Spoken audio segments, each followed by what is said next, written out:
All right, today on the Breaking Hyman podcast, we have Chris Heist. Oh shit, we're live.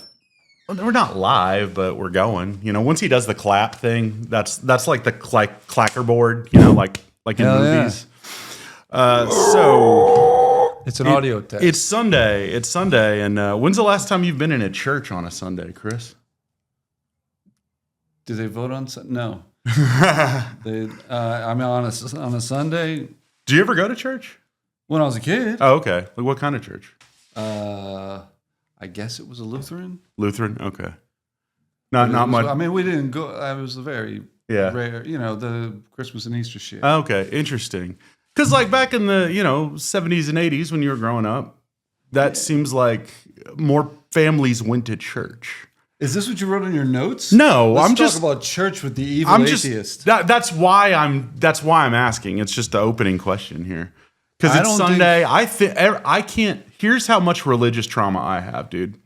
I can't. A Sunday doesn't go by that I don't think about the fact that people are in church right now and I'm not, because I spent like the first almost 30 years of my life. That's not a religious Every trauma. I thought Sunday. he was going to say he was butt raped. Oh, I was butt raped. Oh, sorry, I forgot to include that part. I was butt raped by a priest. No, you weren't. No, I wasn't. No, I really wasn't. So what you went through at church was just boredom, not Well, trauma. no, it's so much boredom, but all the shit that The brainwashing. Yeah, the brainwashing. yeah, that's yeah. it. Brainwashing is That's called traumatic. That's called a mind fuck, I guess, as opposed to a butt fuck. Yeah, exactly. It's and bad, I think it's bad, but it's not as bad. I don't know. I think a mind fuck over 30 years is worse than a 10-minute butt fuck. No, really? You don't think so? Wow. All right, no, because you have reasoning skills to some extent. I absolutely do. Yeah. So you could fight your way out of what did the great philosophers say? Mental slavery. You could Yeah. fight your way.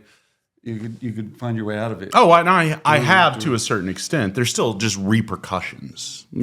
Just like, you've talked about how you took acid, dozens, if not hundreds of times. They're the repercussions of that. Yeah. Well, but they're good repercussions. Exactly. But I don't think the religious shit is good repercussions. I think it's weighing me down. But you getting out of it is good okay. repercussions, because a lot of people, if they didn't grow up in that environment, might not have had the wherewithal? might not have learned the skills to get out, and so they would be trapped by other dogmatic that's true. institutions, and they wouldn't know the similarities.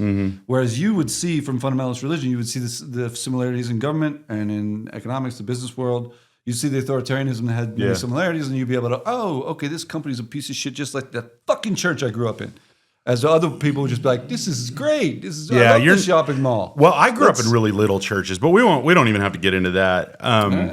But I am curious because whenever Tom Snyder. I'm Tom Snyder. No, dude, I'd rather be Tom Snyder than was Charlie Rose.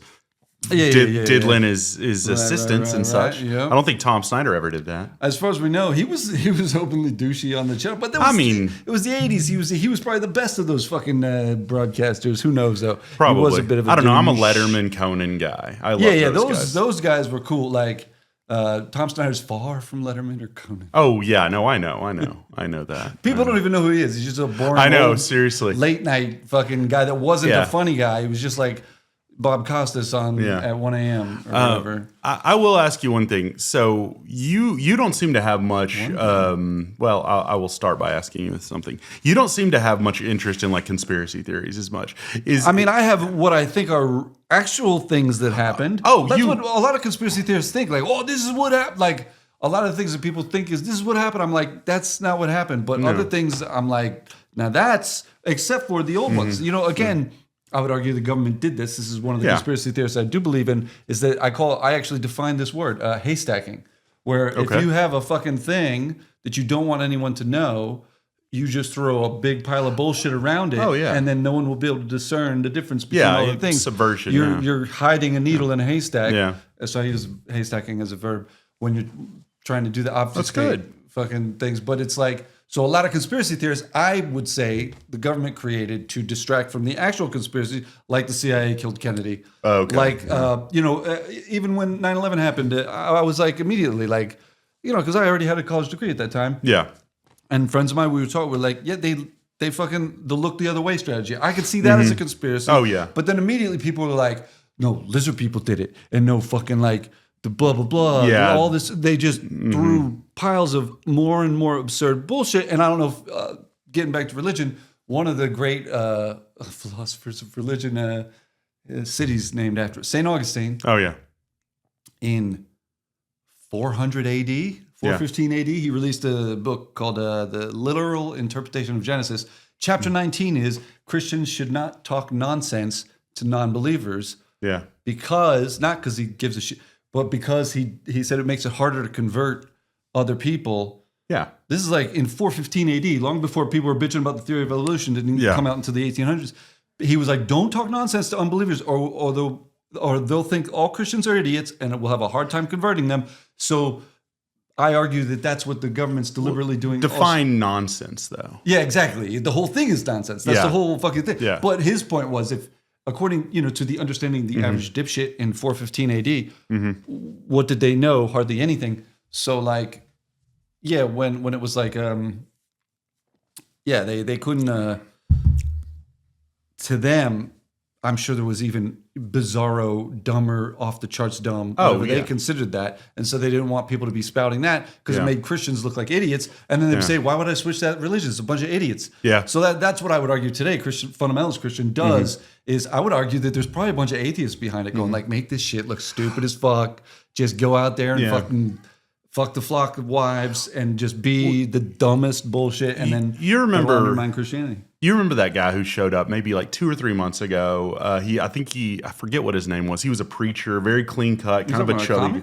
Yeah, he went up. He went up on stage. Really quick. That's what I was saying about conspiracies. Oh yeah, got it. That they're trying to undermine the actual conspiracy with fucking a bunch of nonsense. Well, from my perspective, and this is what this guy. Am I close enough to the mic, or is this totally not being heard? Scoot up just a hair. Because I forget that and you're like leaning back. I usually, so, yeah.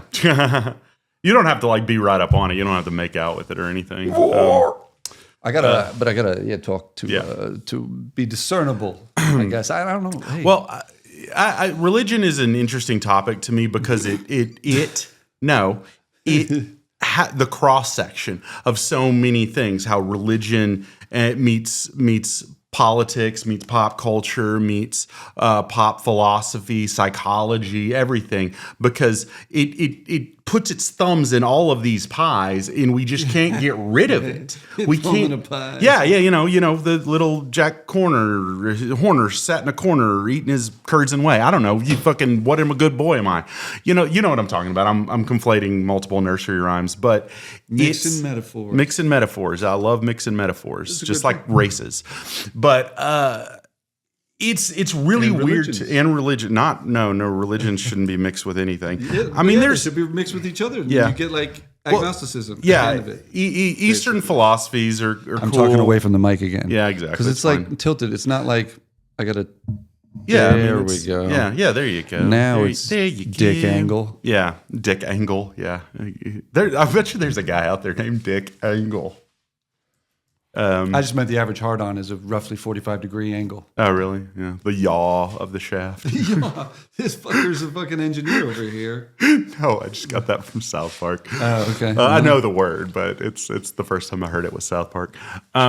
Right. No, but I was talking to this preacher guy who showed up into the open mic. I was kind of... How did I miss this? You're not talking about Kurt? No, not Kurt. Kurt is a very reasonable, he's a cool smart guy. He's a savvy guy. This guy, I cannot remember what his name was, but he was from me and Kurt grew up in the same church. Was I there? You were there. You were always at Bar PM. You're never not at Bar PM. Right, well, I mean, I thought maybe before I moved here or whatever. No. This was like 3 months ago. This has been in the year 2025. I would have made fun of that guy. Yeah, I don't think you paid much attention to him because he didn't talk about. He just said, "Oh, I was a preacher." I was talking to him afterwards. Oh, okay.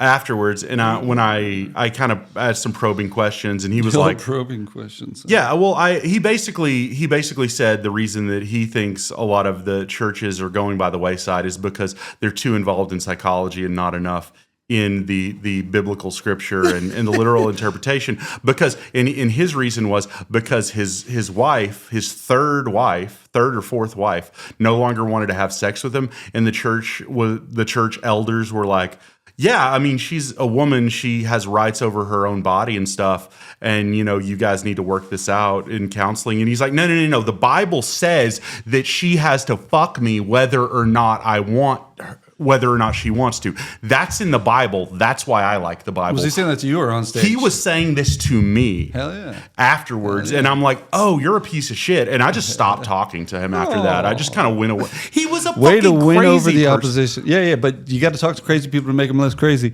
No, I knew that he's too far gone. He was like a 50-year-old guy. If he thinks that at 50 years old, he's not. Yeah. I know. I've known people like that. Yeah. Like he was about probably close to the same age as you, but you're a very reasonable person. Age. You're like almost 6 or 7 years older than me. Okay. But once you are past the point of like middle age, there's no coming back. He's like you before you converted to. Dude, I was dabbling in atheism when I was in my 20s.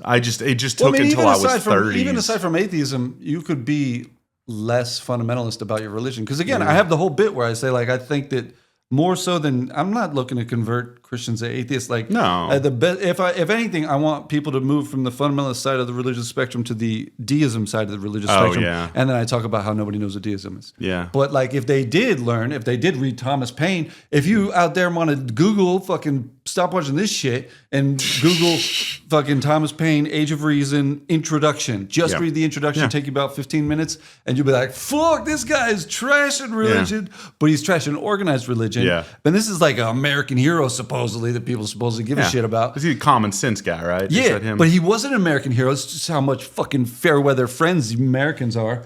That fucking dude was supposedly one of the main pillars of the revolution. Thomas Paine, Franklin, Washington. Yes.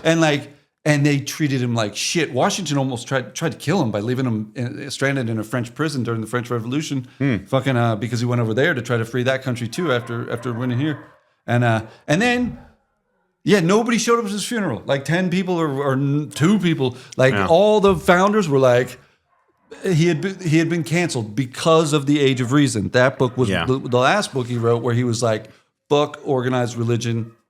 Here's blah, blah, blah. It was basically atheism in 1790. Yeah. But it wasn't atheism. He was saying, like, basically, if you really believed in God, you would, the whole reason-based. Yeah.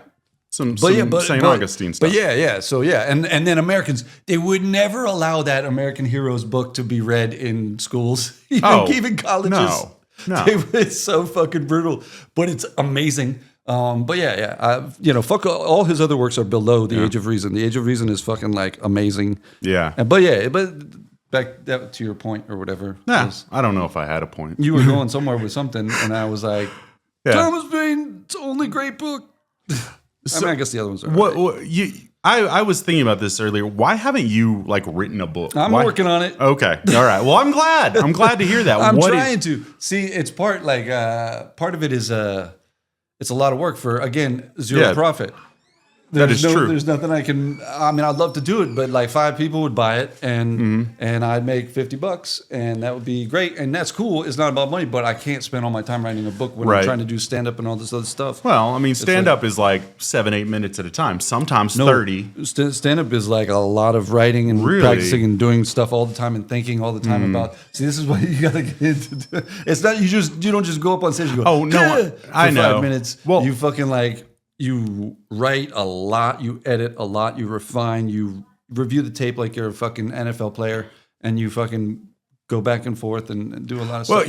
Well, I don't think you'll disagree with this. Our goals of stand-up are very different. That's right. Mine are very different than yours. True. And I would like to hone this specific set of jokes and make as many people laugh and then like get shows and stuff. And, I'm going to Europe this summer and I'm going to tell some jokes because I want those jokes to be really funny for those audiences. And it's like, for me, I just like the making people laugh. And you enjoy making people laugh too, but you want to make them think while they laugh and shit like that. I don't know. mean, I'm not trying to put words in your mouth. What is your goal for stand-up? Doing it though. No, it's just fucking to define a goal in such a fucking like laundry list sort of way, or shopping list sort of. Get butter and then eggs, and then the pussy.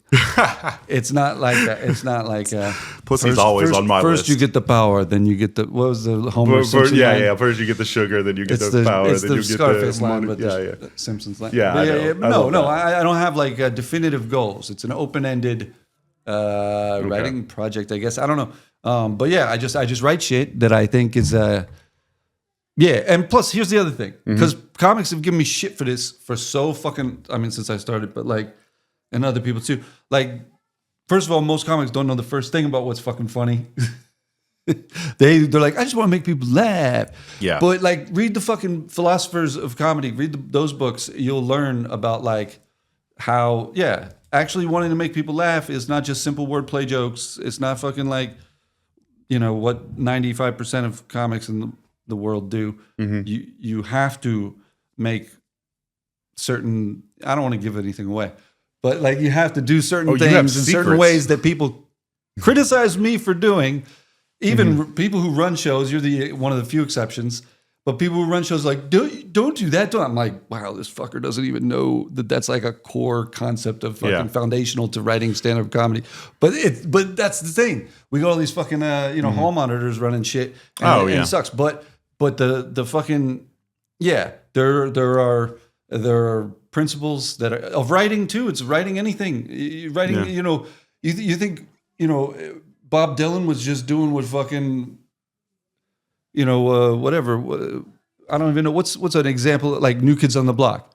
Well, there's a difference in lyrical content there, and it matters. Yeah. Or fucking anything Slayer versus fucking Bop. Yeah. Hanson, whatever. But Bob Dylan did come from a pop perspective, though. I mean, he loved Little Richard and yeah, but he was doing revolutionary lyrics. He was instead of Great Balls of Fire. This is true. This is true. That's Jerry Lee Lewis. Who cares? Okay, Little Richard did the song. Semantics. That's like saying like, because this person. Yeah. What was the big song? Hendrix's big Watchtower? Yeah. Wasn't that a Bob Dylan song? Bob Dylan, yes. But everybody knows the Hendrix version because he did a kick-ass fucking... Yeah, he did. Yeah. A guitar version of the fucking thing. And it's still viable. It's his own thing. Yeah. Well, Dylan's goals were so weird. I mean, the guy was a fucking Christian in the late 70s, early 80s, supposedly. He did like 3 Christian albums. I mean, this is way past his... it was past his prime. Era of doing the revolutionary stuff. Yeah. I mean, he also did a Chrysler Super Bowl commercial in like movie soundtracks, 6 or whatever. Yeah. But whatever, he's old. Like that happens to everyone. That's what argument. I think many people have done that argument, but I think Stanhope had a bit about it, where it was like it would suck to see Lenny Bruce at 70 years old doing like an Andy Rooney thing on 60 Minutes. Like that, it would be like he should have got killed when he was 30 or whatever. Yeah. So it's like, it's that kind of thing. Like not everybody will do that. Like George Carlin, lived to very old and didn't sell out except for one time. One very devastating. Bill and Ted's Excellent Adventure. No, that's amazing. Yeah, it is. Yeah, it is. That was a doorway for us kids to get in there. It absolutely was. Rufus. I was like, this guy's a time traveler. And then when I grew up, I was like, he actually is. Yeah. That's insane. When did Carlin sell out? He did a 10-10-2-20 commercial. Oh. But again, he passed the Bill Hicks threshold because Bill Hicks said it's bad to do a commercial unless it's Willie Nelson, which he used as an example. Taco Bell, for tax purposes, because Willie Nelson was in huge tax debt to the American government. They were going to imprison him. Corporate America had him by the balls, basically, and was like, you got to do this shit or else. So Bill Hicks, even in his anti-advertising, anti-marketing thing, said it's acceptable if you had to do it for tax reasons. And Carlin was in deep shit from doing cocaine through the 60s and 70s and had all these taxes that he had to pay. Yeah. And so whatever it was, I don't know if it was Sprint or AT&T, one of those piece of shit companies. Yeah, I remember, They had this 10-10-220 thing long before the modern era where you'd dial a number and pay ridiculous fucking money. So he goes up on a soundstage or whatever, on a fucking, with the line producer, and he's on a soundstage or whatever, and he's doing like his thing, like into a microphone with his hair slicked back, going like, the man sucks kind of thing. But instead he's going, you know what you want to call 10-10-220. I vaguely remember that. I didn't remember. I came across it on YouTube like years later. I showed a comic I know who's as into Carlin as I am in Florida, and he was like, never seen this. It was so trippy to see him in his prime. This is like in 1990 or 93. Doing a fucking like he's a revolutionary now, prime, and it's just like, whoa, corporate America. It's just they're ruthless. They're fucking bad. But they had him because of the tax shit, so it was acceptable. But still, like a big, like, But nonetheless, he gets a pass like Willie Nelson gets a pass. Agreed. So, what do you want to talk about? What is on your mind currently? Because I mean, you're the guest. I want to talk about what you're thinking. Shit. You don't give a shit. I talk about all this stuff. Like, we can talk about anything. I talk about all this. I mean, we were just talking about comedy and religion. And thumbs and pies. Yeah, pussy. I mean, a little bit. Yeah, a little bit. But yeah, I mean, whatever. We'll do the plugs. Hey, stand up films on my YouTube channel. You can watch. Is it just Chris Heist on YouTube? Yeah. I mean, I don't know how to find it. You just search. You don't know how to find it. Yeah. Stand up, because there's a rapper. Yeah. But like you just stand up and then you find a video and then you click on the video and then you can subscribe to the page or just watch the videos or whatever. Look at the list. But yeah, there's more recent stuff that is, and then there's one thing that I'm trying to put together now with the better camera. Okay. That is like hopefully much better audio and video, and because comics I know keep bitching about me, or they're like, look, you got to get better fucking audio and video. So and I mean I finally did. If there was somebody that wanted to take some time and like edit together your shit. Well, I'm editing it together. Well, I mean, with pristine video audio quality, that would be. Oh yeah. If Netflix was gonna, which they're never gonna do. But I mean, I don't mean Netflix. No, I mean any production company, whatever kind of shit. No, nobody does that for this type of stand up. That's why I have to do it all myself. I've put out 16 stand up albums, and most of them are EPs, so it's like 30-minute average or whatever. And but I mean, the videos I started doing with the better, the earlier better camera. They're like 25, 30 minutes a piece. Yeah, and then now I've got one with a much better camera, hopefully, that is like 25, 30 minutes. That I'm still trying to edit the interludes between the sections or whatever. Yeah. So that'll be out soon, and hopefully that's better. And then I'll have to cut clips up or something. Do you have a title for that one? Not yet. Okay. I haven't. I've got a couple ideas, but they're not good enough. So I'm trying to figure it out. But it's fucked up. It's really fucked up. What is the theme of your most recent? Well, that's the thing I'm working on or whatever. Okay. Is the women's rights stuff. Yeah. Trying to get the pussy rights back. And it's hard. It is. Well, I really liked what you were saying at the last Stoner show, where you were talking about. And the first couple times you were on there, I'm like, don't call the stuff the fake shit here. They sell this here, and it's like people, it's. I get your point, but it's like. Yeah, I'm trying to legalize weed here too. Yeah, but it was really funny because you were saying like. Texas is so fucked up that they're trying to make THCA and basically half-assed forms of weed, or not half-assed, whatever stuff that is genetically slightly different than the stuff that's legal in New Mexico and Colorado. Not only are we not making that legal here, we're trying to make the stuff that is legal illegal. And I leaned over. To be concise, I saw Caleb, the guy who puts the show together. He's like, no, it's really funny. He's being real subversive about it. It's like it's part of his shtick or something. He was saying this to one of the other people at the show, and I'm like, yeah, he gets it. Oh yeah. And again, but it's also you have to be concise when you're doing things. So I was like, Texas, instead of making weed legal, it's making fake weed illegal. Yeah, exactly. So like that's a great is backwards. Yeah, they're taking steps backwards in Texas. You guys have to fucking make weed legal. And I said at that show too, or at the previous one, just start planting weed all over Texas. That is not a bad idea. And no, I was joking, but I was also joking that you should, anytime there's an open cop car window, throw a bag of weed in it and just be like, look at this, and then come up like, why do you have weed on you and on camera or whatever? Like, just fuck with them, body cam. And just fuck with them. Just give them shit. Because they give people shit unjustly. Yeah. And they're part of an evil, authoritarian, bigoted machine that is making weed legal for reasons you don't know about that are so fucked up. That is fucking evil. Well, I mean, it all comes down to like corporate interests, pharmaceuticals, racism. There's some of that. What's the be all end all? I mean, there's all of that, but it's mixed into a big fucking, the American Empire thing. There's controlling a bunch of people. There's details. Yeah, but details. But they're not the type of details. There's the type of details you talk about on a podcast with many viewers, so that they can't do nothing to you because it's already out there. Yeah. If I say it now, then they're like, oh, and this is I have speculative ideas on all sorts of shit. But like, there are many arms of the American empire, many pillars that hold it up corruptly. It could be a just economic power, but it is far from that. So there are many things I would argue it's doing deliberately that are so fucked up that is one of the reasons that the federal government has been very hesitant to legalize weed, and even decriminalize or whatever. So I don't think that they would. I don't think they will do it unless they're just pushed to just. I mean, I can see all 50 states having full recreational legalization, but still the DEA exists. Still the federal government's like, no, we will not. We refuse to federally legalize weed, and it's just like it'll just be that absurdity because I would argue they have certain policies around the world in certain areas that they want that policy to stay the way it is.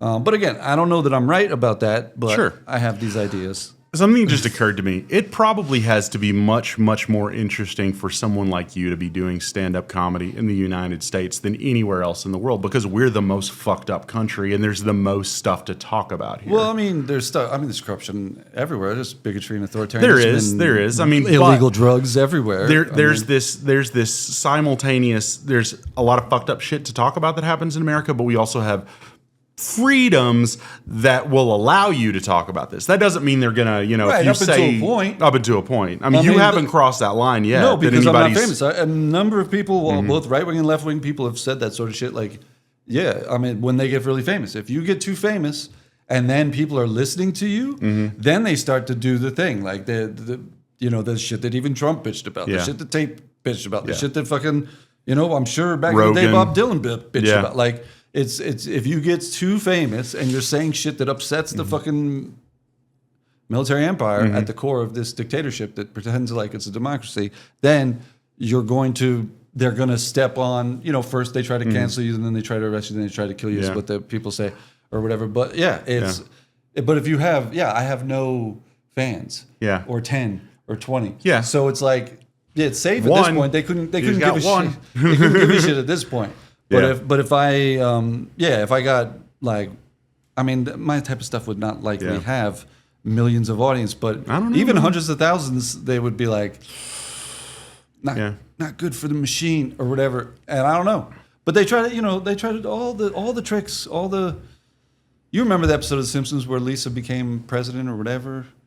Vaguely. It was like a future episode or whatever. Oh, the one where, I mean, they immediately try to, like, there's all this shit that, like, all these techniques of manipulation. Now, I know most of them, so I would be able to, like, try to avoid the techniques, but, like, it seems to me that the best way to shut up people that are speaking against these powerful entities. I just want weed to be legal. Yeah, I do too.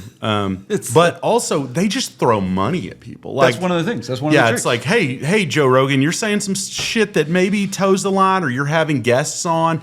You just throw money at them, and then you make them look like a buffoon. No, or you just make people less critical because everybody has, there's conflicts of interest to everything. Yeah. And I try to, like, weigh those. Everyone tries to weigh those, I assume, to whatever degree. Regularly, if you're in relationships with people, what are you there for? Like that kind of thing. It goes to every level of everything. Yeah. What store do you shop at? Why do you shop there? What place do you work at? What do you do in every interaction? So the general, the fuckery of the economic system and the political systems of the world is it's very unenlightened. It pretends to be enlightened.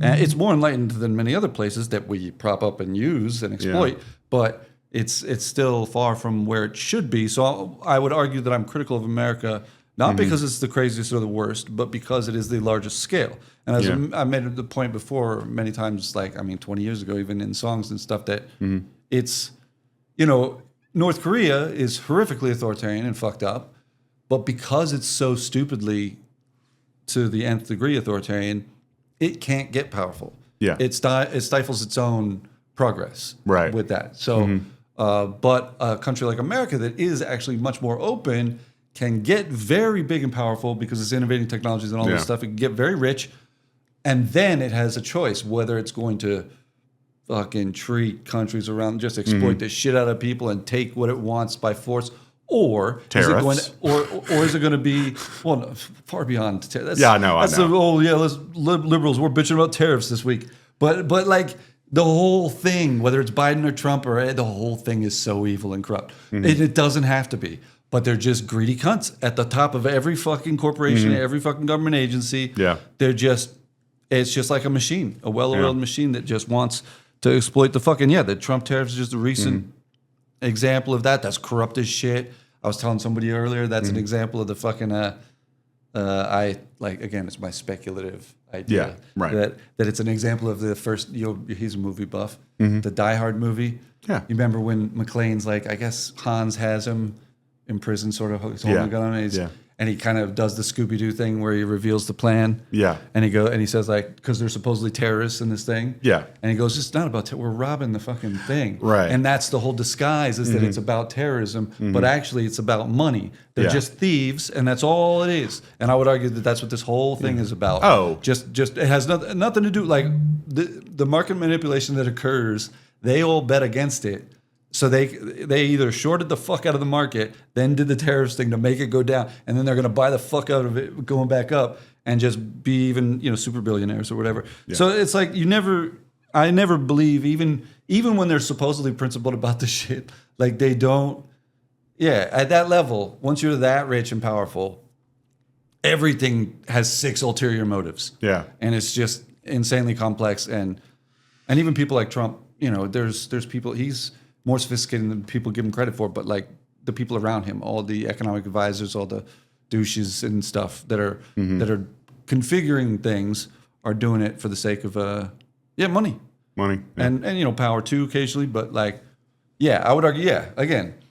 But that's just the recent, the whole American government's based around that shit. You could argue the DEA only exists as a program of military Keynesianism to give jobs to douches who wouldn't otherwise have these cushy administrative jobs or police state jobs, go out and get these pot dealers or whatever. That whole thing is it's a big racket. And similar to how they say the black market economy. It's the colloquialism for that. Yeah. For drugs, guns, whatever the fuck, weapons, drugs, and pussy. Prostitution, but those are the black market economy is considered that. But I would argue another black market economy, maybe we could call it the blue market economy because it's the law, is exploiting that sort of thing. Oh, okay. That the DEA is an example of that, exploiting something like you could argue that coke dealers and crack dealers are exploiting addiction. And making money off that, and it has a bad social consequence, whatever. But I could argue that the DEA also has a bad social consequences because it's exploiting the drugs, the sale of drugs. So it's like a crime against another crime. It's like a 2 wrongs make a right if you're benefiting off of both sides of the equation.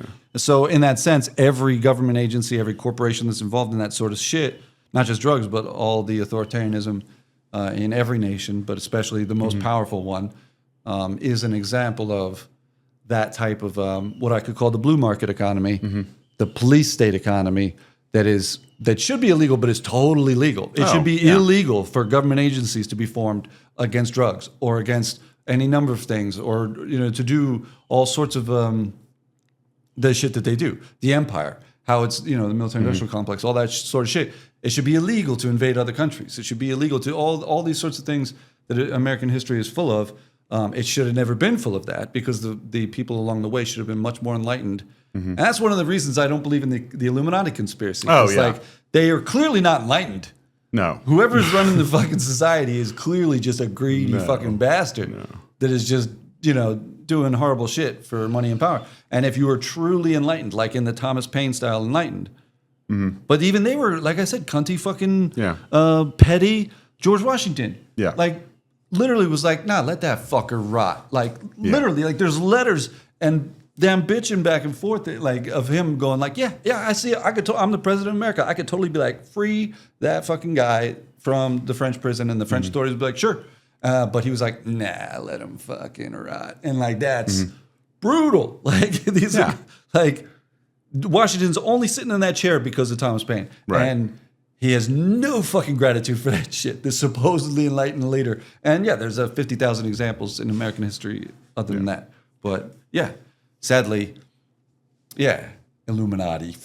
Yeah, no, I've never bought into any of that. I watched that piece of shit movie, The Skulls, when I was like 20, about it's sort of Skull and Bones. Is that like a Nicolas Cage movie or one of those documentaries? No, neither. It's basically like a teenage version, like these high school students or college students get all mixed up in this like secret society kind of shit. But I was like, this is the dumbest. My friends are like, this is badass, dude. There's actual organizations like this. And I'm like, no, there's not. There are actual corrupt organizations, but they're not like that. And if they do have stupid frat parties like on the weekends, like, and they're having meetings where they're arranging. They also have meetings in public where they arrange this shit's horrible, and in private, like corporate boardroom meetings are not fucking oftentimes broadcast to the world, and the Pentagon certainly doesn't do classified briefings to all of the world. But yeah, these bastards are doing horrible things. They're like Chomsky's. They do the horrible shit, but they're not.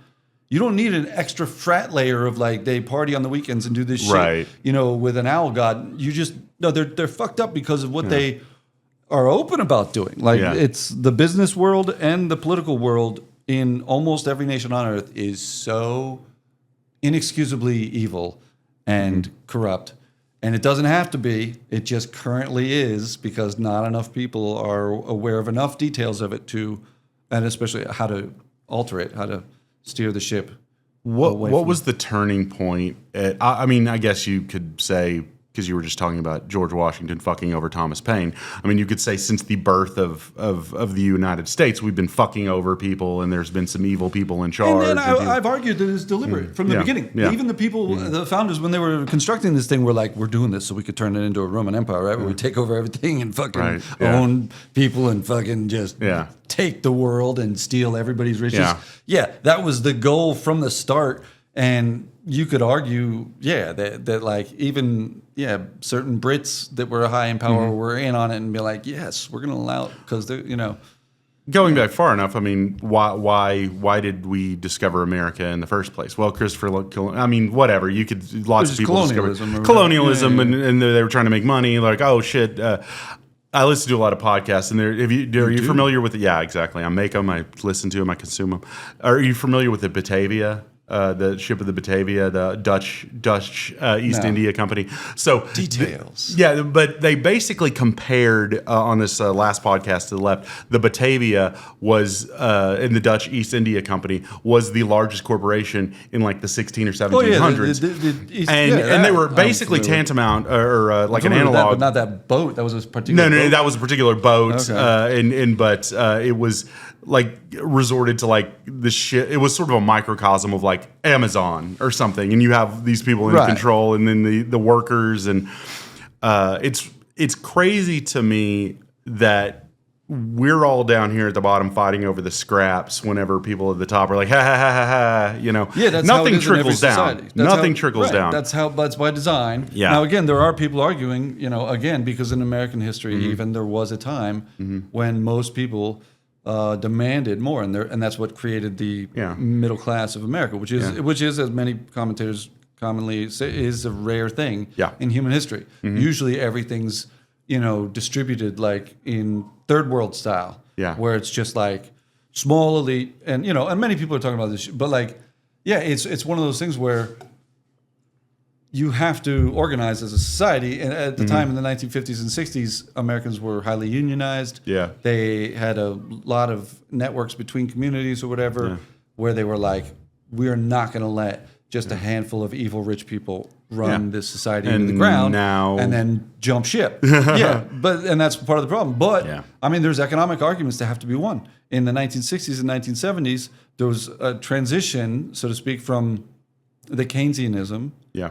And arguably because of the douchey shit, because one example of Keynesianism is the military Keynesianism that I was criticizing before, where it's just like, Keynes is an economist who famously said, like, if you just want government expenditure I was going to say, can you say who Keynes is? A famous slogan is, he was like, dude, bitch, if I could pay someone to stand on the side of the road and wave a flag as cars go by, I would do that. Just as a government employee, just as like we just need jobs, and the government can just pay people to do whatever the fuck, it doesn't matter. Yeah. But if it's a military thing, then you create a police state. If you have DEA, FBI, CIA, all these fucking douchey organizations that should not exist, and you have all these people like, you know, paid to do this police state shit, you're gonna create a dictatorship out of this pseudo constitutional republic, and it's gonna deteriorate and it's going to kill the golden goose. Right. I would argue that lays the golden eggs, and that's what they supposedly care about. Every rich and powerful person in America should care about that shit because they care because they're rich and powerful. Yeah.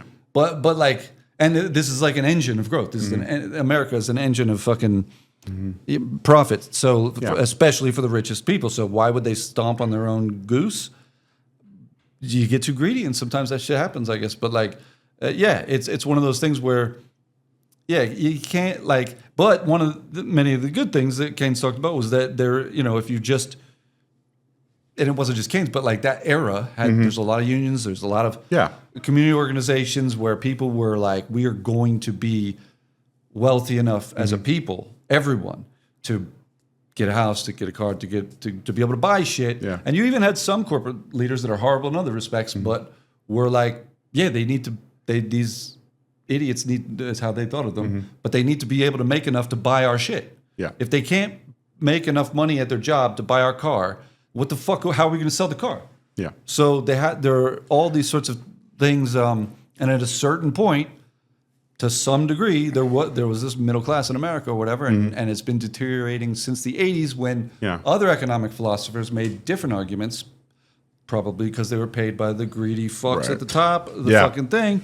They were like, no, we don't like this fucking 60, 70, 80% high tax bracket or whatever. So we want it down. And so Reagan lowered it. And but they made there are economic philosophers who, changed the world based on the thing. Milton Friedman comes along and does some stuff. Some other people do other stuff. Keynes was one of them. And like all these different economists, they come out with their theory. And if their theory is proved empirically correct, governments bend to their will. Yeah. Like it's like a scientist. Like I've argued with Ben Franklin and shit back in the day. He was so powerful because he actually made discoveries in the world. So if you can make a better, and I try to do this, if you can make a better economic argument, you can convince any government. You don't have to fucking overthrow it. You overthrow it by making a reasonable argument that is scientific, provable, demonstratable with experiments to show, if we do this, then this. Currently, the expectation of how things are and how people see the economics world is, just exploit the shit out of it. It's reverting to third world banana republic style bullshit, but that's partly because the people in power, the richest people, have like more of a Trump personality where they're more about just getting as much as they can, like they want to be third world dictator wealth style hoarding. People. And it's like that's an unenlightened, very self-interested psychopath. Elon Musk has like 15 kids that he's got to make sure. I don't care about that. No, I'm making a joke, but he has to make sure that all of his children remain billionaires for hundreds of years or to come. It is. I've even heard him criticize that sort of stuff before, but yet he's acting the part of that sort of stuff now. And there's a lot of people that are just like, again, the people at the top of the pyramid, so to speak, are supposed to be more enlightened, but when they get too greedy or too stupid, societies fall and or degrade into just horrific monstrosities. What needs to happen to make things change? A lot. Like I was just saying, one of the things was like really awesome economic philosophers need to come along and with new ideas. What can normal people do? besides studying economics. Organize. You could fucking get like you could have maybe different kinds of unions. Like there's all that sort of stuff, different kinds of all sorts of stuff. The organizations of every type, whatever, social organization, any sort of thing. I mean, the internet gives you the power to do this. It does. Even social media could have been used and was used in other countries to topple corrupt systems, but never was here, partly because once they saw it happen elsewhere, every one of those companies' boardroom was immediately flooded with spies from the major nations. Like Twitter and Facebook and all that immediately had CIA people, Saudi people, like every big, Russia and China couldn't get in the door, but the rest, the allies of America or whatever, all those intelligence agencies were like, now we got a person on the board as well because we don't want you guys to do what you did to Tunisia to America using Facebook and Twitter. So all the protests all over the nation yesterday, I mean, they happened here, they happened all over. Is that going You're talking about recent anti-Trump protests? The keep your hands off protests. Yeah, it's about again, it's that superficial Democrat sort of shit. I would say that those people what are. I was going to ask. It's kind of like those people are too silent when it comes to all sorts of other things. But I get it. They see as political strategy, the only way to win is to participate in this get in this channel and move this way in order to have the best probability of stopping this legislation or whatever. So there's all this stupid PR and manipulation, I would argue, by congressmen and all this sort of stuff you should do this. And all the existing political organizations, especially on the left, have been compromised by corporate America. All the right are totally compromised by corporate America, always have been. But like even on the left, liberals have totally been taken over by corporate America and subverted and steered into these channels that don't really get in the way of the overall machinery. They just kind of like bitch about Trump for a few weeks and then bitch about something else for a few weeks. And then it's on to the next day. And it's just like, there's no, again, systemic, first of all, creating organizations that can't be compromised like this. You can create organizations that are, collectives and other things that are not at all compromisable by governments or by corporations or by political parties. Stand-up comedy. Or anything. I don't know. Like just making a joke. Creating organizations. Whether they be unions or any sort of type of thing that like where you can all get together and go, hey, if you guys do this, then we won't buy your shit, work for you, whatever. Right. Like assert what the collective power in that sense. And people just don't do enough of that because again, the system has subverted it. The American system has deliberately pushed people away from doing that sort of thing. But people have the power to do it. It's just it's so disincentivized by the overall system that keeps you so busy doing everything else. But you can still do it. You can still, I mean, if you got time to smoke pot, you got time to smoke pot and start those organizations. Yeah. I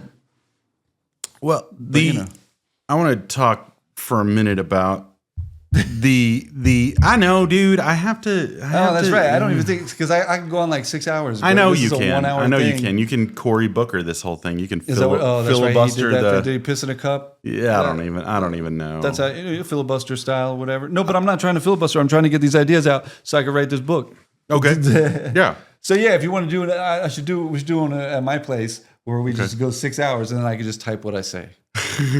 That's how you write a book. Dictaphone, man. Dictaphone. No, dictapus. Dictapus. It's you just gotta fucking put shit in.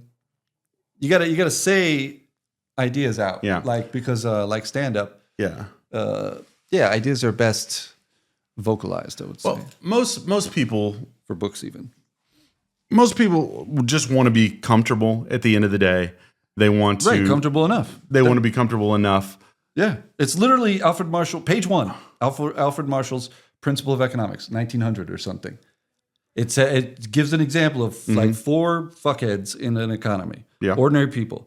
One person makes, this is like 1900, but he said one person makes $5 a day, one person makes $50 a day, one person makes $500 a day, and one person makes $10,000 a day. Yeah. And what is the difference in their life and the improvement of their life after a certain amount of income or whatever? The person who makes $5 a day is suffering. The person who makes $50 a day is okay, but really could use some stuff. The person who makes $500 a day is doing great, way beyond what they need. And the person who makes $10,000 a day, they don't need more than $300 a day. Yeah. So like take it from them. Basically, the implication is that person is a fucking drag on society, wasting their extra 9,700 every day can go and replenish the levels of the 50 and the $5 level and make everyone have a middle class. And that's what it was designed to do.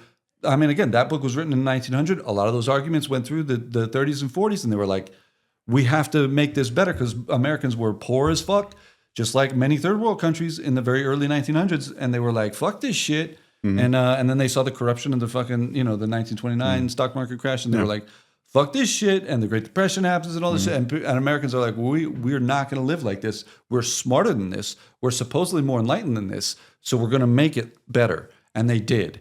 In some respects, and that so we could recreate the middle class. But as many people, there's Gary, some guy in Britain who's doing it, but like many people arguing, hey, you got to tax the super rich and give it. And I mean, there are people, nobody does the math. Every time I hear somebody say this, the 3 richest people, Elon, Bezos, and Buffett or whatever, the 3 richest people have as much wealth as the bottom half of Americans. And I'm like, okay, well then take their wealth and give it to the bottom half of Americans. But that would be socialism, Chris. No, it would be taken from 3 guys. Yeah, I know. 3 guys. And even, so take half their wealth. Yeah. Tax half their wealth. Force them to sell this, to be like, look, thanks, but we're selling half your stock, all of you. Because Bezos has half. Bezos has all the money because of Amazon stock. Elon has all the money because of Tesla stock. And Buffett has all the money because of all of his stock, Berkshire stock. Don't forget Zuckerberg. Yeah, no, but those 3, I think, are still at the top. Are they? Okay. And those 3 are what the people say. Oh, they have as much wealth as the bottom half of Americans. So you could take half of their wealth, which would be a quarter. And so you could say, okay, the quarter poorest, the 25% poorest Americans, you just doubled your money because we took it from these guys and bam, done. Yeah. Like just that would be a huge living standard increase for the people who are fucked. And you'd also have to stop all the gouging that occurs in the economic system of America that steals from the most susceptible to that sort of theft. So, if people are more susceptible to them, you trust people. But the American system is so corrupt that all the people, they exploit vulnerable people all the time, even medical professionals or fucking like politicians or, everybody's a used car salesman now. It sucks. But like so you have to also educate people on how to not get suckered constantly. And, again, people you should be able to believe in, but there should be more. Again, you don't need government agencies to regulate it, although they should in many respects, but you should also have community organizations and people in general, and you talking to each other on social media, on the internet or whatever, saying like, yeah, don't these fucking dentists suck, or don't these fucking whatever suck? Like, like this fucking person like did this or whatever. This kind of, you want to be able to not have your money stolen the second you get it. Because the second, if they did do that and put that quarter of the, half of their wealth to the quarter poorest Americans, immediately corporations would just like fucking hyenas descend upon that shit and be like, let's get it back. And just try to fucking, in any way they could, sell people bullshit, trick people out of money, gouge them, all the ways that currently happen, but they would just step on the accelerator pedal, and just be like, let's take this money. So basically, corporate America would get Elon's money and Bezos' money, from that stock sale. They'd be like, thanks. So you also have to educate the public on not being so, Barnum worthy. Yeah. Or whatever, like so gullible. And so, but it's very difficult. The environment, the economic environment is incredibly complex. Financial environment, everything's a scam. And you have to be savvier than ever, more sophisticated than ever to evade it. And it's very difficult. But we try. But so that's some of the things we would have to do. Those types of organizations, both government and just individual organizations that people would start, that would be able to, we'd be able to help people and prevent fraud and prevent the manipulation that takes their money back away from them or whatever. Well, there's really interesting this idea now of not exploit. Like everybody hates pedophiles, right? Everybody hates pedophiles because they're preying on the people that children who can't protect themselves. What about fucking motherfuckers that are preying on the people that are unintelligent, they're poor, that is just as like, bad. Right. It's almost, and I can make the argument like I was doing on the stage the other day. If you were going around exploiting people that were mentally disabled and taking their life savings, like you would be it would be frowned upon. It's probably illegal. It's probably illegal. Below 70 IQ, if you can't take you can't gouge or trick, But adult protective services. But if you do that to someone with a 90 IQ, you could totally do it. Casinos are full of people with a 90 IQ. Yeah, exactly. Losing money. And like so it's legal at a certain point because you're considered a rational adult. And at some point, we do have to say you are a free, independent adult who can make stupid decisions or not. But that's what I'm saying. In previous eras, there were ways of mitigating that. First of all, by having very strict tolerance of certain things like that that would exploit people. But I'm not talking even like gambling, that sort of stuff. I'm talking about like just the economic system in general.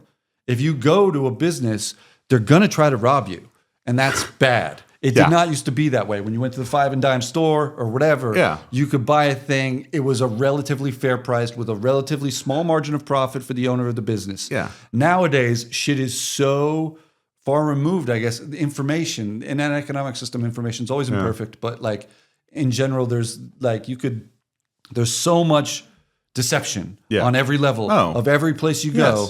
I mean, that it's stupid. Like, but it's very hard because we're so busy all the time and we have so much to do. We just got to be quick. Okay, here, and you just got to trust. You go, okay, I go to this place. I trust, that the place that the tires place is going to not rip me off. I trust that the the fixing the oil change place is going to rip me off. The whatever. Every place you go, you trust that they're not going to rip you off, but they are. And it's just like getting worse and worse and worse. The thing is, though, it's not the guy who sells you the tires or sells you the car or sells you a fucking laptop. He's a representative. Well, he's the one who does the dirty deed. He does the dirty deed, but he doesn't realize it. He may not. He may or may not. But the boss man configures his pawns to go out there and just exploit the fuck out of the people. So that's part of the job. You may see, even that would have been your first tell, even in the modern era. And RFK Jr. should talk about this. Is medical professionals of all types, they have like barriers now. So you go to a front desk, you talk to a fucking person who gives you the runaround. And if you ask them, how much is it going to cost me to talk? Oh, I don't know. They handle that up there.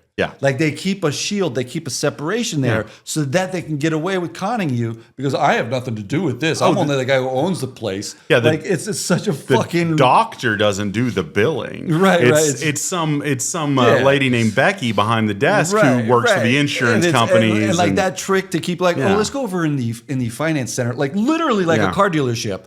Like where we could fucking smack you around and just be like, oh yeah, no, we're not gonna. Okay, it's gonna be $3,500 for this filling. Like it's like what the fuck, like. But they do that because I would argue just doing that, just the fact that medical facilities all over the country have instituted that policy or that tactic, which is a clear like gouger tactic.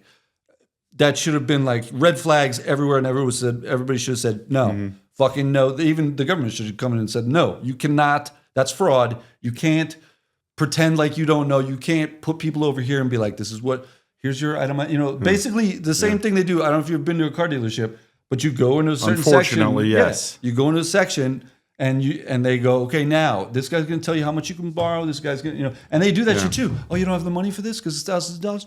We'll set up a financing program for you where you'll pay ridiculous interest and we'll take even more of your money. Like it's evil as fuck. You're talking to a guy who had this happen to him 3 years ago because I was going through a divorce and I needed a car. My bitch ex-wife had All right, Tate. Yeah, no, okay, whatever. It doesn't matter. I came out, ahead. So we don't need to hear about the wife. Yeah, I know. But well, you had a bad experience at the car dealership. Well, here's the thing. We know men and women in society suck too. Well, and it's part of the whole religious trauma thing that I was even suckered into getting married because if you want pussy and you don't want to go to hell, then you better marry that pussy. And it's just like I couldn't just, fuck her for a little while, realize she was crazy. And then by the time I realized she was crazy, I was in, man. Legally, Yeah, bound. Married. Yeah, bound. It's a horrible institution. It should totally be abandoned by everybody. I mean, if you want to, if you're stupid enough, again, you have the freedom to be stupid enough to fall for shit in American society. Yeah. If you get married, that's a trap. I would argue maybe back in the day, I was talking with someone earlier about back in the day, it wasn't, but now it is deliberately, I would argue, or it just evolved and adapted this way. Yeah. It's designed to fail. I used to do a fucking joke, a stupid one-liner joke that I might still do or whatever, which is what do cars, ink cartridges, and light bulbs and marriage have in common? They're all designed to fail at a certain point. Yeah. Like it's built into it at this point, and it's just like, fuck it. I mean, but people, and again, I know there's people out there that are married. That's great. Maybe yours would work. Yeah, but I wouldn't. Exception to the rule. And maybe if you go to a casino and put $1,000 on black, 20, you're gonna fucking get 35 grand. Yeah, but like it only has to work once, but it doesn't work for most people. Well, I mean, and what I would argue, back in the day, it used to work because there was a stronger, sadly, even authoritarian legal force that prevented people from exiting the relationship. Oh, yeah. Oh, in the state of Texas, it's still on the books. If a woman is pregnant, she is not allowed to divorce the father. That is still on the books. That's why I'm not surprised. Yeah, no, my grandmother tried to divorce my grandfather because he was cheating on her all the time. But she was pregnant with my dad, so they ended up staying married for another 16 years. Now that's a Back to the Future movie I'd like to see. That's a Back to the Future movie I would like to see. Yeah. Because I mean, whatever. I just thought of something when you accused me of being Andrew Tate, jokingly, of course. Yes, I know. Which, by the way, he's funny. I don't care if you disagree. A lot of people are funny. Ted Bundy was probably funny. I mean, no. Tate is a comedian, technically, who does fucking videos. I disagree with him on a bunch of shit, but you know what I do? I don't bitch. I fucking make my own videos of making the opposite points or whatever, and still liberals hate it. Yeah. That's how fucking stupid. Like, I literally, the thing I'm producing right now is saying the opposite of what he says. And they're still like, I don't like it. Understanding irony and satire is not something that people really have but anymore. I mean, Tate really believes the shit. But of course, but he's also, he's not a stand-up comic, but he is he makes videos, whatever. And like he's a podcast comic. He's a fucking makes little shorts, videos. And he sometimes he does a really good job. He's very good at making arguments. People who are liberal and left should also work on making very powerful arguments. Yeah. So that these douchey sons of CIA people don't fucking win your arguments. But instead we get Bill Maher and he's wrong about some shit, but he's right about some shit. But he's such a smarmy son of a bitch that I don't want to listen to him about comics are anything. Arrogant. You think George Carlin wasn't arrogant? But he was more palatable. Yeah, but that's part of the distribution of things. You can't have everybody. You can't have this purity test for everything. Yeah. I criticize Bill Maher on some of the things he said, but 80% of the time, probably he's right about shit. And also he's pandering to crowds, sadly people do. Like, he sees which way the wind blows. He's a fucking comic that's very successful. Every comic you'll see, especially the fucking moneymakers, the big time, you'll see them have to fucking pander to shit because they're like, well, America's going this way. Yeah. If you keep talking like you were talking in 95, then they're gonna fucking stop coming to your shows. And it's one of those things. Like, that's one of the reasons I'm not famous as a comic, because everybody on all sides of everything hates what the fuck I say, and that's just part of it. And I don't know. I think it's hilarious, and a lot of other people do too. Well, yeah, not enough. I have to try to get it out. We'll get you there. You landed in the right spot. Lubbock, Texas. Yeah, exactly. Lubbock, Texas is the right spot. But no, my point is just that if there's these sorts of things, you have to understand that sometimes comedians say, even your favorites, they'll say things either because they're trying to profit or because they're trying to not be destroyed by the ignorance of the crowd or whatever. Like that, they'll oh shit, everybody's a Trump supporter now. Fuck, I guess I gotta be like, look, I don't hate them that much or whatever. They have to temper or taper off their fucking whatever or to whatever. You even see it with politicians. That's the nature of politics. AOC and these supposedly liberal people are like, look, we have to see why did we, but not in a, I argue a lot of them. They're not being critical of the corporate interest that took over and sabotaged their party. They're just They're just trying to win, and they'll be subverted again by buckling to win, by bending, by becoming more conservative to win. Instead of, again, they're acknowledging some of their failures, but because they did have many failures. Yeah. But so did Trump. But again, it's always I would argue, it's always easier for an authoritarian traditional party to win in any society because that's where the people already are. The enlightened, more open society people are always fighting an uphill battle because most people are just already in their rut and they're happy with the things the way they are. Why you want to change shit, that kind of thing. So it's always an uphill battle for a party that's trying to push the boundaries of things, and you have to be way better argument makers than the intelligence agency representatives, which I would argue, or the corporate America representatives that are filled on on the right wing side, but even a lot of the left wing side, because it's just part of the medium is even constructed into that. Like people, you watch liberal people have fucking YouTube shows that are really popular or whatever, but they're making money. Yeah. And again, by the old comics arguments, like if you're making money from something, like a lot of money from advertisers or whatever, you start to like, okay, what's my audience think?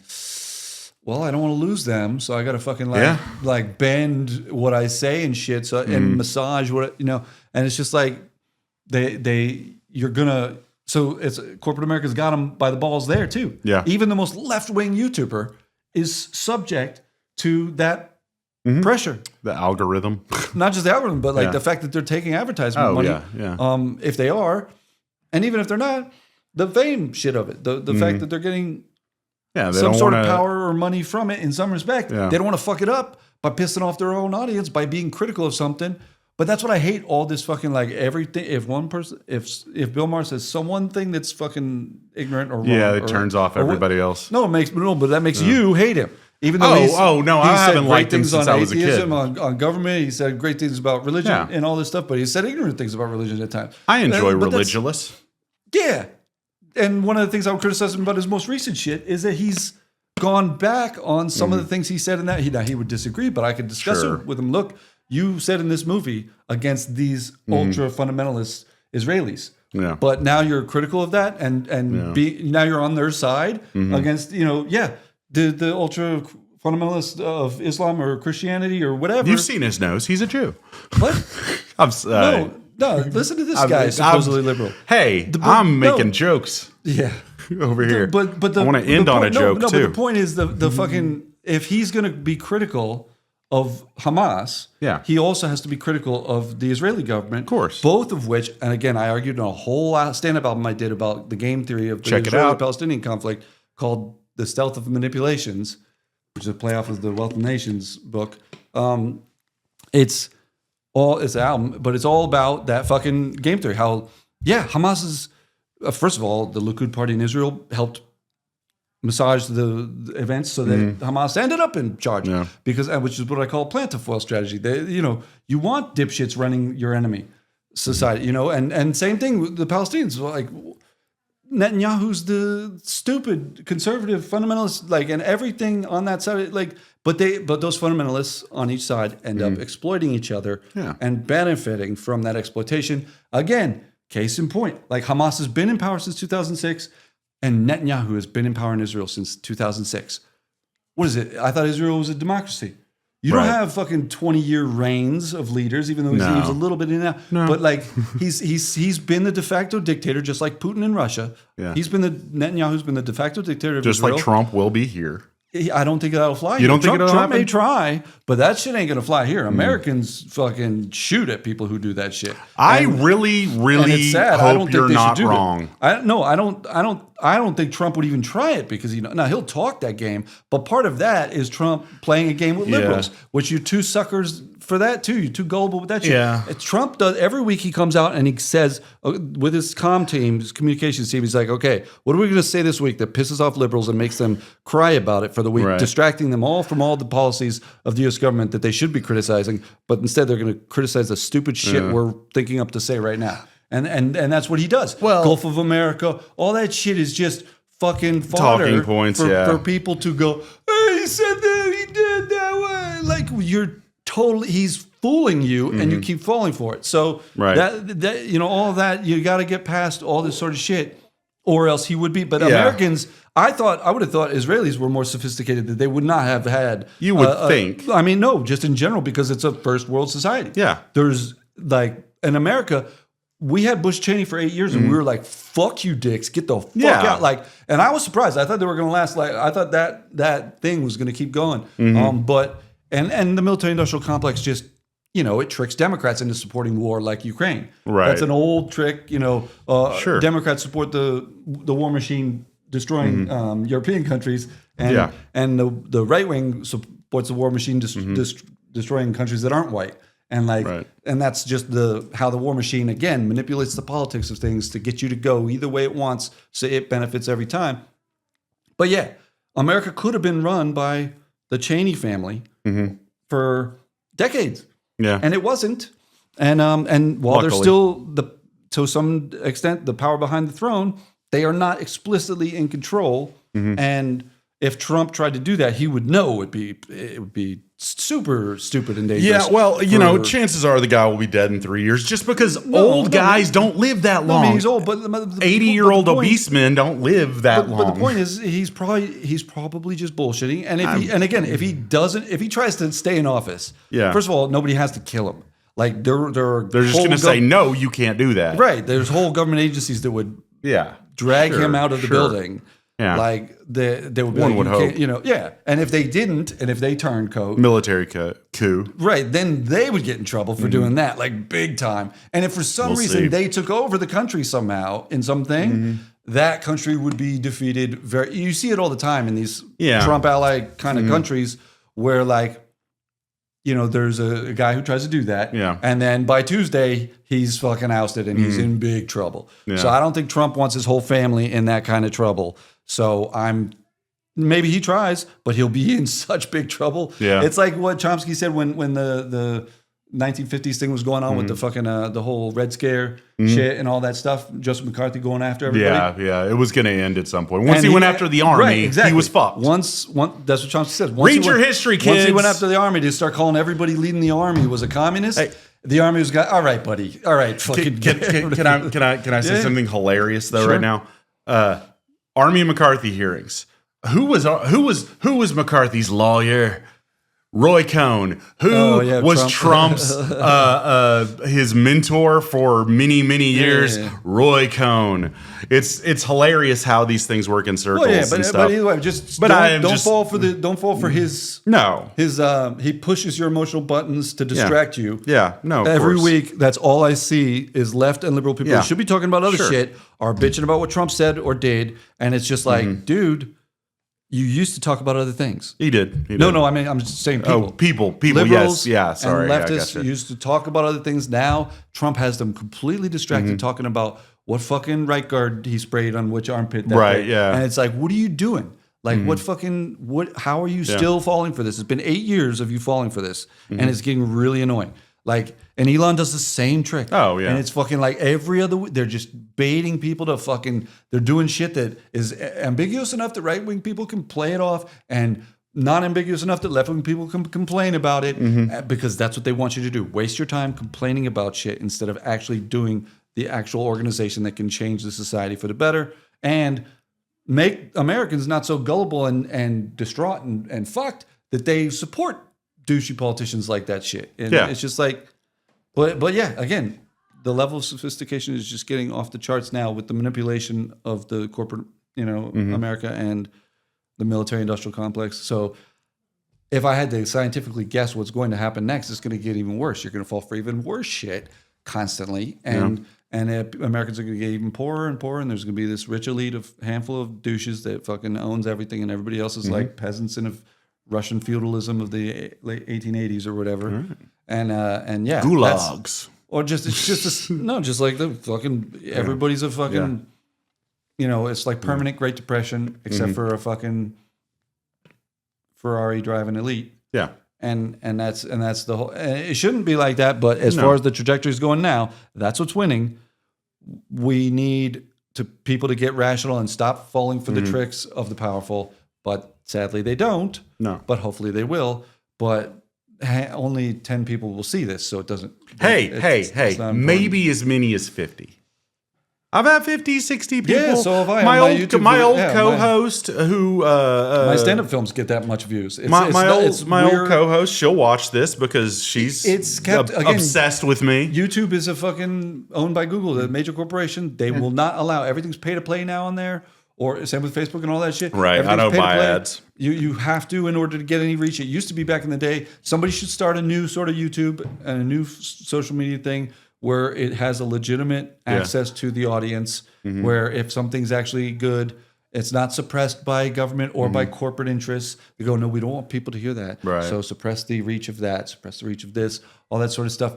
It's people should be starting new apps because remember, it's often thought that there's an impossible barrier to entry, but like when Facebook came out, MySpace was the biggest thing in the world. Yeah, it would have been very difficult. All they did was start off very small, and they did what Tesla did originally: start with a small population, the rich elite at the colleges or whatever, and then fucking phase down from there or whatever. You start with the smart people. The same thing with the crypto. All this shit.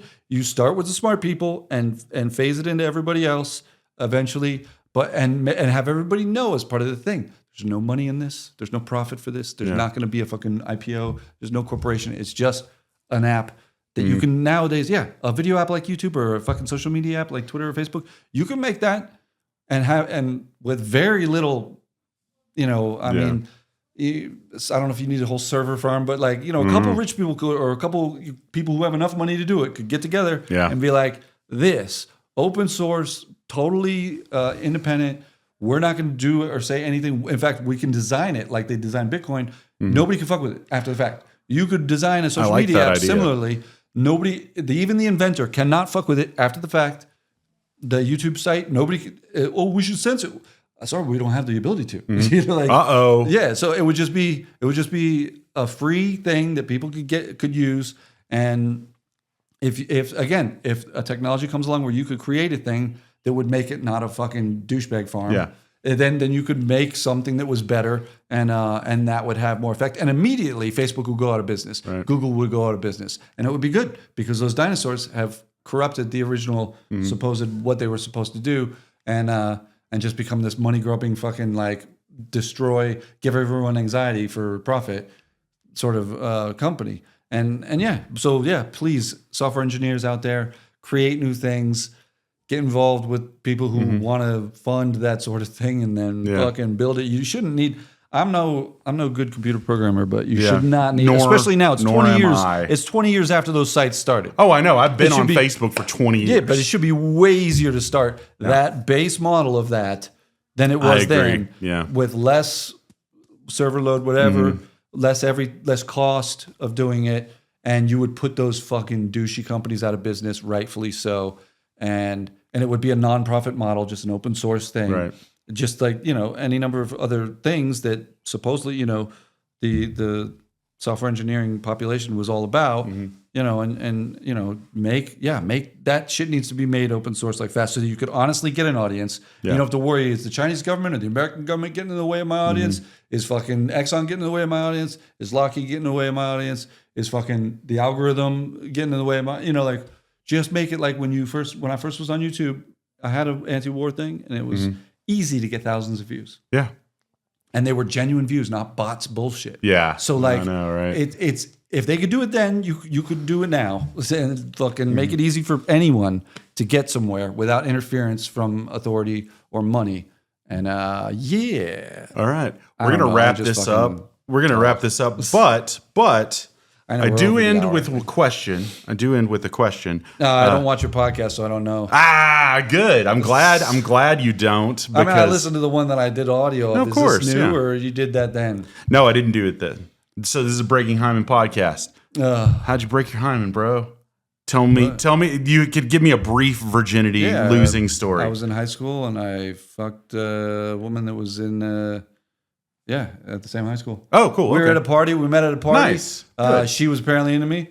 She walked up and started making out with me. All right. I was like, all right. We went to my friend's car. My friend gave me his keys, and I banged her in the back of his car. Hell yeah. Did you date her for a while, or was it just a one-time? It was just a weekend. Yes. Oh, okay. Well, but cool. Whatever. It was just like, whatever. When you're 16 or 17, you don't fucking know what the fuck, I'm fucking half autistic now. I'm not like sophisticated when it comes to relationships. I look like this. I talk like this. I think like this. As I joke in one of the stand-up films that's already up on my YouTube channel is like, yeah, I'm not considered responsible. And like for, the average, guy your age, woman, what a woman wants a responsible dude. And there are a lot of irresponsible women. Yeah, well, I should find them. Yeah, absolutely. I occasionally find one, and it's fun. But like, you know, there's a lot of irresponsible women. I've met them. I like them. Yeah. Hey, everybody, check out Chris Heist on. You post clips on like Instagram too, right? No, not really. It's mostly the YouTube channel has, and they have their stand-up films. I mean, I guess there's a couple short clips, but there's half-hour special sort of things. that are up. There's 3 of them up there about different stuff. Yeah. And I'm working on another one. That's of the most recent ones, if you hear a very loud, boisterous, annoying laugh, that's me, everybody. That's me. But thanks, Chris. Thank you. Fucking have a good one.